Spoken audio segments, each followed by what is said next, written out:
Good evening. You're still watching Sunday Express, and the conversation is around men and family planning. Doctor, before we took a break, we were saying that vasectomy is at this moment in this time, irreversible, and it's a conversation that partners need to have and have it well thought out, and even recommended counseling. Question is, full disclosure. Some men do not tell their women that they have undergone that procedure. What's your take on that? Because, when you're using contraception, there's need for a lot of social support from the partner. So it's good practice to agree on the use of any contraception. So one is that you need to agree that both the husband and the wife agree that this is the number of children that we want. So then you can decide that we now get a permanent method. But if you do it without the consent of the other partner, then it might not work well, because then sometimes you can have different family desires. But where you work together, because then you need to work, you play for the same team basically. So you need to support one another and agree that this is the number of children that we might want. In case there's a difference in the number, then you can harmonize and agree that maybe we reach a point of compromise and see that this is what would work for us. Because then if you do a vasectomy without involving the other partner, at some point they'll get to know. Stereotypes, the impediments to uptake of family planning, not just for men but also for women. As an organization, what are you doing to deal with these issues and others that are having men missing out from this conversation? What is being done?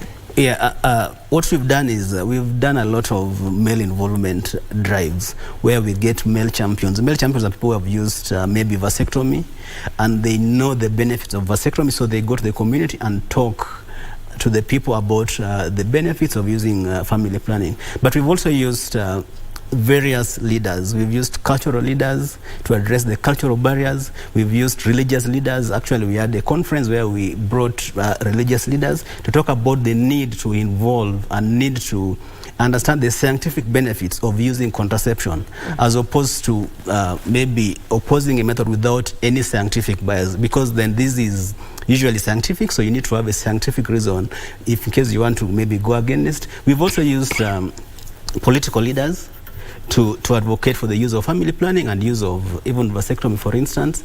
So those are some of the interventions that we've done. But we've also made some of these services, contraception methods, available to anyone who will want to use them, as long as they meet the eligibility criteria. So we've done that. We've also had conferences where we take stock of scaling up the use of contraception, managing the unmet need, also even the maternal mortality rate and all that. So we've really had some of those talk-taking ventures through conferences.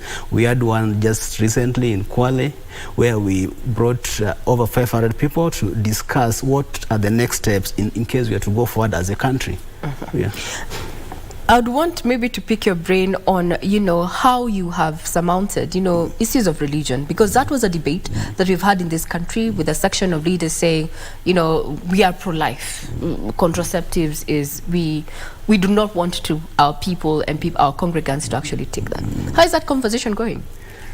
You see, there are things that, of course, we have political reasons, religious reasons, cultural reasons, but then by the end of the day, it comes back to you as an individual, because then it's, I would say, of course, I'm a Christian, but then you'll not get your pastor coming to your home to pay your bills. So if it's something that you need to address, because then information is readily available. Of course, we have to obey the religion, but then science is also there. You need to go look for information and say, in case someone says that you can't use this method because of this reason, is it scientifically proven? Very brilliant people that you can get information, even if it's not from maybe a particular group, but then you can get information and make your own decision. Even when you go to a hospital, the doctor or the nurse to make the decision after getting the right information about a method. So, but we've also worked with religious leaders to at least tell them the benefits of taking up this particular option.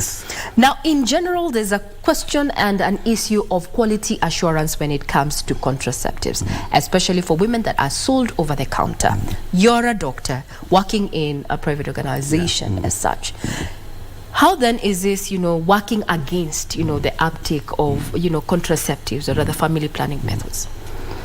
I think actually one of the things that I do at RHN is quality of care in members that we support across the country.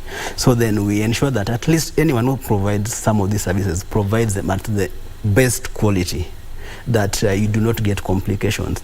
We have regulatory bodies that govern most of the, if it's doctors, it's KMPDC, if it's the nurses, if it's pharmacists, they are all regulated. So before you offer any method, you need to be accredited. You need to go through and capacity building, so at least whenever you give any method, you do not give it and then someone gets complications or infections after the procedure. So then there are methods that are given over the counter, like pills can be prescribed, but then even if it's prescribed, then they need to go through the eligibility criteria, because there are people who may not qualify for pills. So whoever offers these methods must scrutinize and ensure that someone who gets enrolled in a family planning method meets the eligibility criteria. Eligibility criteria is defined by WHO, so that you do not just give someone a method and yet there are contraindications. So quality assurance is very, very important, because one of the reasons why sometimes people maybe are discouraged from using family planning is because sometimes they don't tell them about the side effects or the complications that come after maybe an insertion or maybe an injection.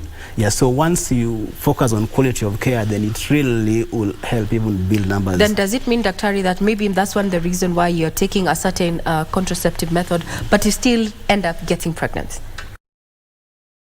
That comes with, there are different reasons to that. One is that the screening. You see, before you get a family planning, we have to be sure that you are not pregnant at the time of initiation. Yes.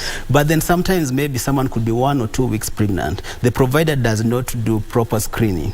So then after maybe 1 month, they come out that they're pregnant, not because of the failure of the method, but because they were already pregnant before initiating the method. So then we have criteria that are used before you start any family planning. But one is that you need to be reasonably sure that someone is not pregnant, or you have to be sure, like within the first 7 days of the menses, that is the time that will be recommended.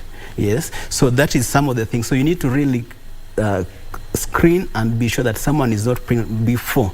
But then, like, there are methods that we say are 98% or 99%. That means out of 100 women, 1 could probably conceive, or out of 100, 2 could probably conceive. So then we say they are not 100%, but sometimes it's because of the screening gaps that... The screening gap. Dr. I know you're a doctor, so you'll always side with your people. But then we have seen raising cases of, you know, women or families at large, actually, as we come to a close, going further and even suing their medical practitioners because of failed family planning methods. Just 1 second, your take on that? That might not be the fault of a provider, for instance. Maybe it can be a technical gap, but it could also be method, because now, like I said, we have 1 out of 100. It might not be the fault of the provider, or maybe the provider did not do proper screening, like I said earlier. So it might not really be a provider issue, but it can also be a method failure, or even the client dependent. Maybe they didn't come back in time for a pill, and things happen. Well, that brings us to a close of this conversation tonight with Dr. Clive Ogallo, who's a programs manager at Service Delivery Reproductive Network Kenya, saying with the 2 available options as of now for men when it comes to family planning is the use of condoms and vasectomy. For the men to support the women in their lives, take up family planning options. I'm Regina Manyara. You've been watching Sunday Express. I wish you a pleasant evening ahead.